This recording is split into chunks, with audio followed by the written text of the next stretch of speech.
Hi, welcome to This Grandma's Life podcast. I'm your host, Thecia Ellis. Get ready to laugh, learn, and grow with me as we explore growing old in an ever changing world. Okay, that's the introduction. I believe I've set it on for right now, and I'm hoping to improve on it. We'll have to see how that goes, but that sounds like it fits pretty good for the time being. Today is March 10, 2023, and this is episode 22, and it's what do you want to be when you grow up? Excuse me. And yes, I'm a lot better. I'm getting better and better and better. I'm still struggling with some energy issues and obviously a cough a little bit, but man, not nearly as bad as I felt for nearly over a week and a half with this bronchitis. So at least I believe I can talk for a little while. We'll have to see how it goes. Okay, farm happenings. We're on Daisy watch. I cannot believe this. Daisy is my Idaho pasture pig. I've got a breeding trio, and Daisy and Waddles are my female pigs. And I've been kind of discouraged for a long time. When I bought my breeding trio last January, so we're talking over a year ago in January, the way it was going to be, the plan was to put them back together. That we had to separate them after a couple of months to make sure that they were not going to try to breed with too young, and then we were going to put them back together. And I believe I did that in July. My boar with my girls, and I believe we were going to try to have piglets by Thanksgiving, and it just didn't work out. Well, part of it was the heat of August literally killed my boar, and so I had to get a new boar, and he's been kind of an interesting mess ever since then. But best I could tell, because like I said last week, when I wasn't feeling well at all, I looked at Daisy and I thought, oh my gosh, her belly's so low that it's almost touching the ground, So I've never seen any breeding activity, but the way she's always been bigger than Waddles, but my goodness, she's bigger. So I did get the pig hut built, and it's ready for them to be ready for us to separate her from the other two. I'm not sure how I'm going to do that because they all kind of hang together and do well anyway, but we'll see what we can do. At least I've got the pig hut available. Like I got space to separate them if when I can, we'll have to see how that goes. This is all new to me. But we are definitely on Daisy watch. Today, the sun came out. We had 2 or 3 days of some rain. I think we may have some thunderstorms that might roll in tonight, but right now we have beautiful sunshine, and I'm grateful for a lot of reasons. I like the sun anyway, but all of our electric net fences are on solar power, and they work just fine as long as the sun is shining. But you get like 2 or 3 days of cloudy weather, and the batteries lose their charge, and you've got loose pigs and loose chickens and whatever else that you want to try to keep in their pens. So the sun today is wonderful. It's going to help keep all my animals where they belong. But it has been nice too. I think 2 separate days we've had 2/10 of an inch of rain, and I forgot to check the rain gauge this morning to see how much we got yesterday. So I'll do that when I do the chores here in a few minutes. And but it's nice. I think we're not out of the drought yet, according to the U.S. Drought Monitor. I discovered, yes, I'm a nerd. I discovered that every Thursday they update the U.S. Drought Monitor, and so I check it on Friday because I do all my weather stuff in the morning, and it's not there. So Friday morning I check to see how it is, and we're right on the edge of our part of the drought being over, but it's not quite there yet. But like I said, I'm weird. I love weather. I love to monitor it. I love to be part of it. I love to be in it. Just I don't know. I just like it. But so we are not out of the drought yet, but we're working toward it. My 3 things. Well, today was shipping an order, and this was an Etsy order that was ordered 2 or 3 weeks ago, and I'll talk about that in a few minutes. But I believe I finally got it finalized. It wasn't through for any fault of anybody's in particular. It was just been a long drawn out deal. And so I did get it shipped. I believe I'm done. So I'm glad for that. That was my number one thing. Number 2 is exercise. I did not exercise today. I did yesterday. Yesterday was the first time. And I say it's exercise. It wasn't really. It was really low key yoga, just stretching and stuff. Excuse me. Now it's the first thing I've done for exercise in literally 2 weeks. So I did not get it done. My energy was low again this morning. So I decided to use my energy to do something else. And I'm hoping to be back full bore next week, going to my classes that I love the best and doing that. So yeah, I didn't exercise today. That was number 2. Number 3 was taxes. Yes, I'm still working on taxes. I'm making good headway. And if you'll think about when I told you the other day, I'm having to start completely over. And I think I figured out what the deal was. I think most all of my stuff is on an Outlook email that I do not use. So I guess I'm going to figure out how to do it, because I have 2 or 3 email addresses that I think I'm really ready to get rid of a couple of them. But I think for some reason a few years ago, somebody had mentioned how much they like Outlook. So I set up an Outlook account and started doing things through it, and then just completely went away from it. And I believe that's where my documents are for the Microsoft stuff. I'm not sure. It's not even let me. I keep track of my logins, and stuff. I've got an app that I keep on that, and it's still not letting me log in. So I'm not sure what I'm going to have to do about that. But I think that's where my documents are. A bunch of them are anyway.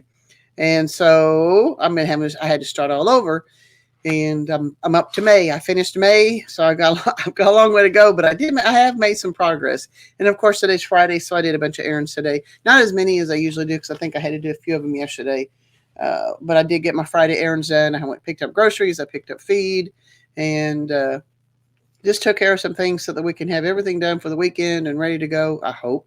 So that's what I've done today. Those are my 3 things. What I am reading. We're still working on Atomic Habits by James Clear. I'm going to read you some excerpts of Chapter 16, How to Stick with Good Habits Every Day. And there was enough on this chapter that I'm only going to do this one chapter. On page 196, countless people have tracked their habits, but perhaps the most famous was Benjamin Franklin. Beginning at age 20, Franklin carried a small booklet everywhere he went and used it to track 13 personal virtues. This list included goals like lose no time, be always employed in something useful, and avoid trifling conversations. At the end of the day, Franklin would open his booklet and record his progress. The mere act of tracking a behavior can spark the urge to change it. Habit tracking also keeps you honest. Most of us have a distorted view of our own behavior. We think we act better than we do. Measurement offers one way to overcome our blindness to our own behavior and notice what's really going on each day. The most effective form of motivation is progress. When we get a signal that we are moving forward, we become more motivated to continue down that path.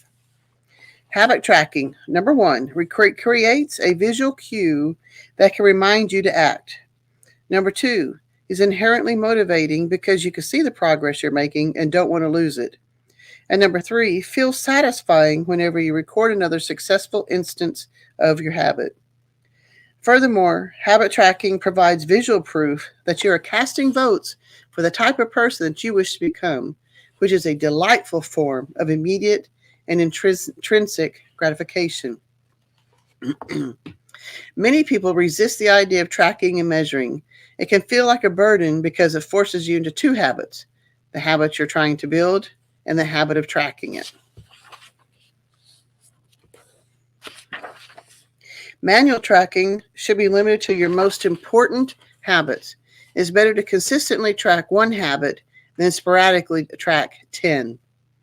Record each measurement immediately after the habit occurs. The completion of the behavior is a cue to write it down. We focus on working long hours instead of getting meaningful work done. We care more about getting 10,000 steps than we do about being healthy. We teach for standardized tests instead of emphasizing learning, curiosity, and critical thinking.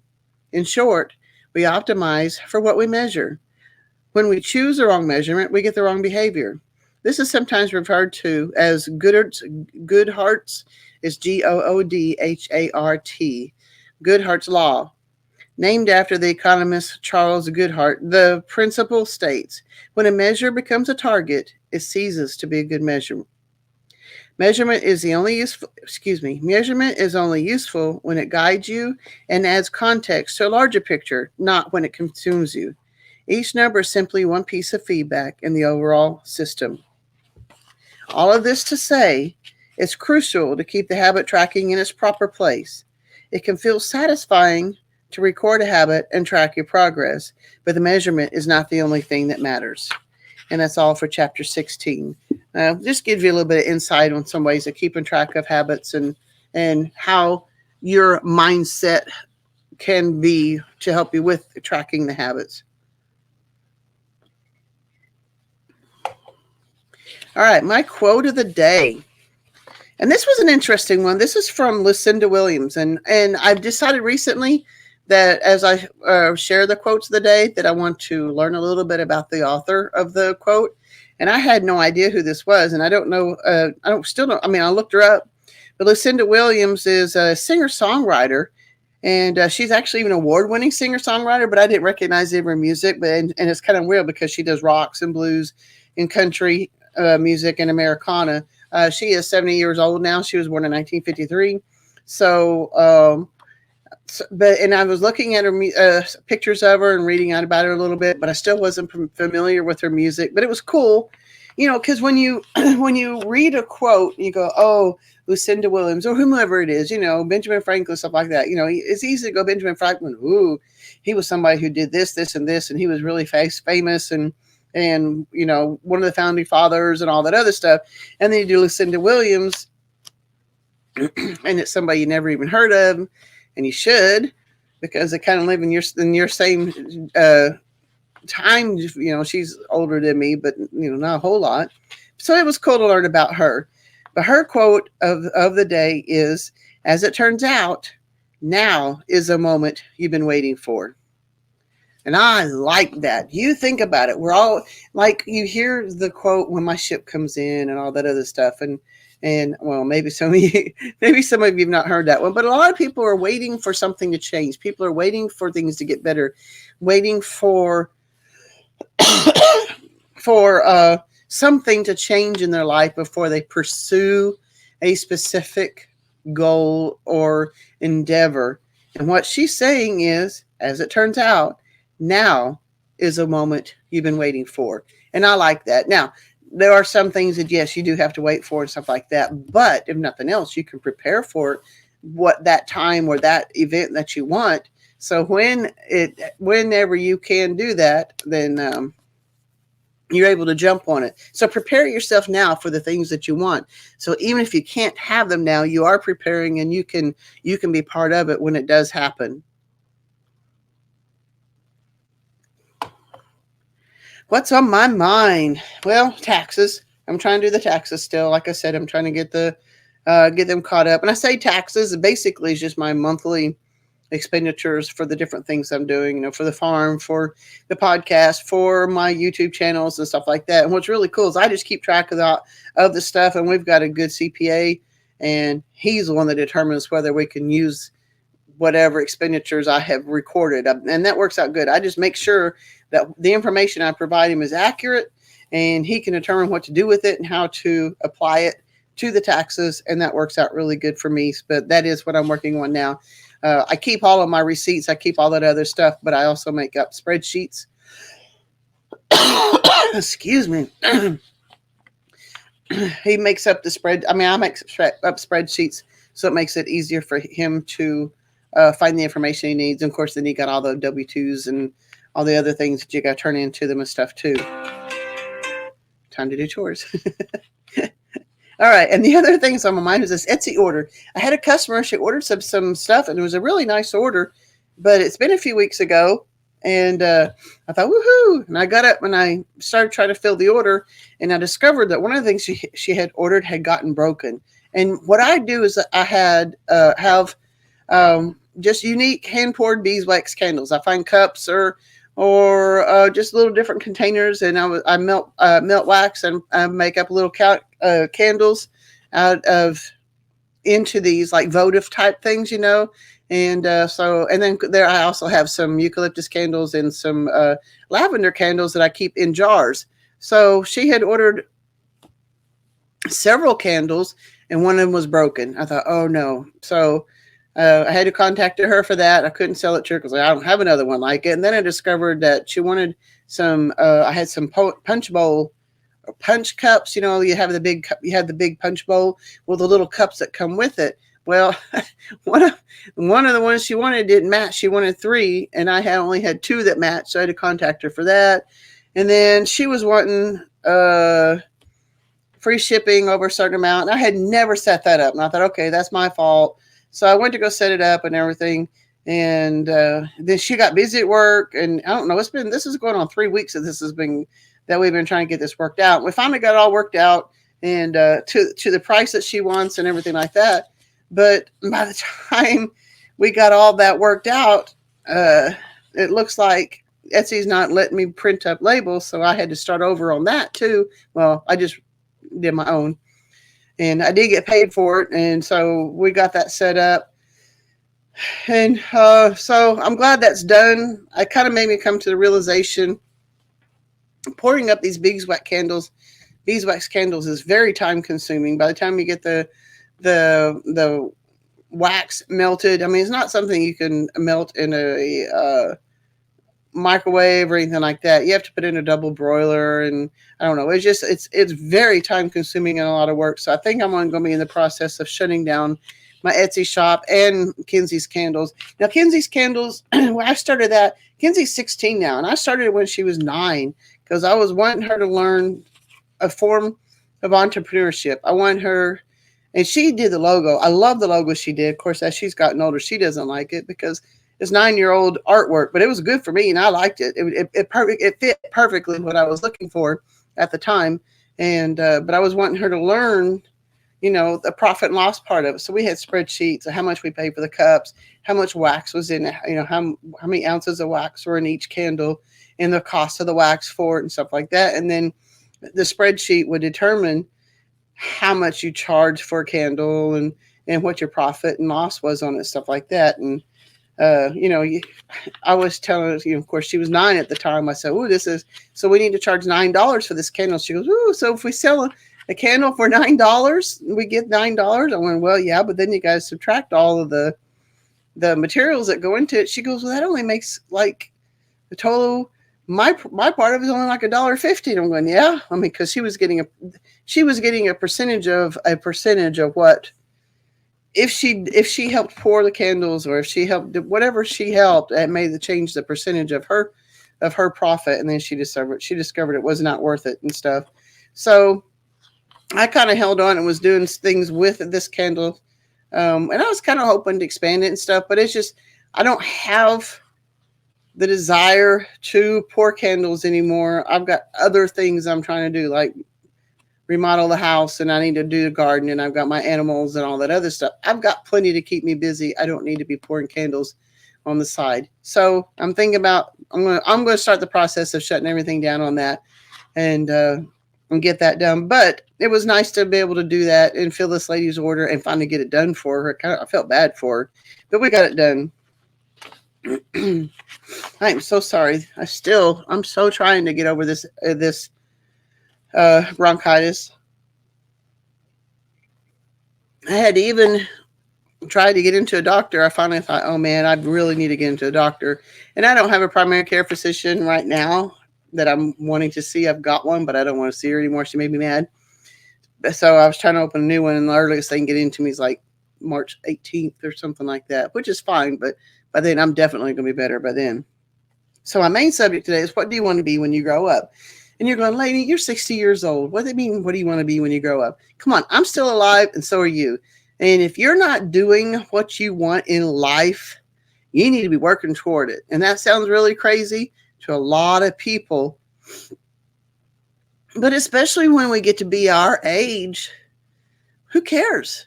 Well, who cares? If your kids are raised, Even if you got grandkids right now, I've got a grandkid and her friend that's with us, and it does make a difference on what I do with stuff.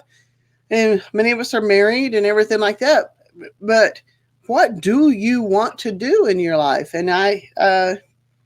What do you want to do when you grow up? And I'll be perfectly honest, when coming out here onto the property 10 years ago, that was something I never would have thought of. But I love it. I love being out here. I love this, my place on the hill. I'm loving the vision I have for the future of it. But was it what I wanted to do when I grew up? No. What I wanted to be when I grew up was to be a storm chaser. And I still do. Oh, another thing, this sounds really terrible, but another thing that I had wanted to do was be a writer. And I had even envisioned living on a hill. Well, much had a lot more trees than what this one has on it, but I was going to live on a hill and I was going to be a famous, rich writer. And I was going to live there by myself. And then if I wanted male companionship, I would just call somebody from town and they could come out and visit me whenever I needed or wanted it. And other than that, they can not be here with me. And I have to admit, I kind of still have that philosophy too in some ways. Wouldn't it be cool? I mean, men do it. Why not us? So we can, did I lose it? I don't think I may have skipped out for a minute. So, yeah, we're still recording, I believe. All right. That's what I want to do. I want to be a writer. I want to do my own thing. I want to live on the hill. And if I wanted some company, I would call them. And so between that and storm chasers, that's not a bad thing to do. Now, I'll be perfectly honest. And one of the new things I want to do, kind of new, the last few years, I knew that when I got my boys raised, because I was a single mom most of the time that the boys were, I was raising my boys. And I had decided that when I finally got them raised, I was going to travel around. I was trying to decide what I wanted, how I wanted to do it, what I was going to do. And at one point I thought, I could be a truck driver. And then when I realized that I'd have to drive big trucks and I can have to only go where they wanted me to go and all that other stuff, then I don't know that I wanted to do that. So I kind of nixed that idea. But then I heard about these sprint vans that you can have made into kind of campers, not camper, but you know what I'm saying. You can have a van that's not so big that it's not a motor home. It's a van, and you can deck it out with a bed and a refrigerator and maybe a small stove, and that's pretty much it. And if you want to stop and take a shower sometime or something, you can find a camp spot and take a shower there or whatever. But I want to travel again. I really do want, and I'm thinking about it, and I don't know how feasible it would be, but it would be really cool to get in a sprint van and travel down one coast of Baja California, and then, like on the Sea of Cortez side, and then back up the Pacific coast and go across the northern United States during the summer, not in the winter, and make my way down the East Coast, and then come around on the Gulf of Mexico and stuff like that, And then if I get tired of doing that, I could start just doing a lot of inland traveling, checking out lakes. And I don't know, there's so much to see. The United States is so beautiful. There's so much to it. And I just, and maybe by then I'll have enough viewers on my YouTube channel that they'll come along with me, or I can start a YouTube channel. I don't care, but that's what I'm thinking about doing.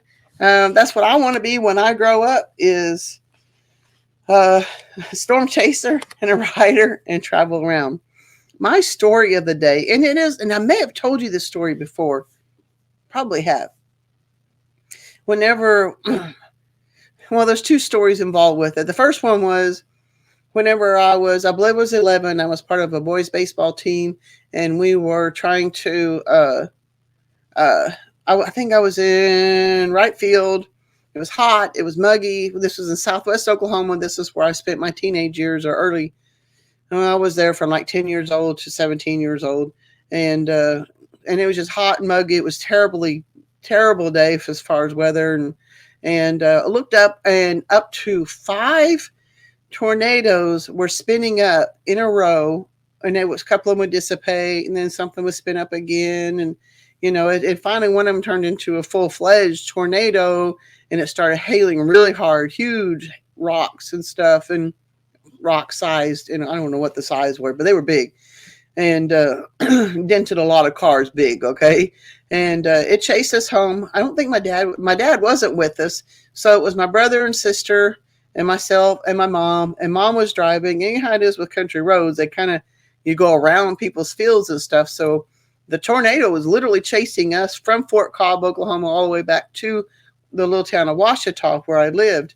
And so every time we went around the corner, mom would yell, "Where's it to us? Where is it to us?" We'd say, "Over there, mom," you know, and it chased us all the way home. And we literally ran across the road, got into the community shelter that was part of the school. We lived right across the street from school, and got down into there just in time for it to it was in the air. It wasn't touching down at the time, but that tornado literally just went right over the top of us. And in a related story on that, I was trying to get a degree in college, and and this is talking about '08, so we're not talking about that many years ago. I think I was in my 30s or something like that. And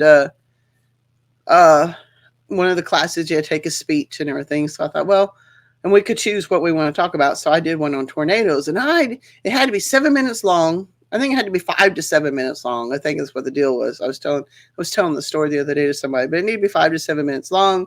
And I went on and did all kinds of, looked up all kinds of information talking about, what a tornado is doing when it ropes out, and multiple vortices and all kinds of other stuff. I really enjoyed doing the research on it.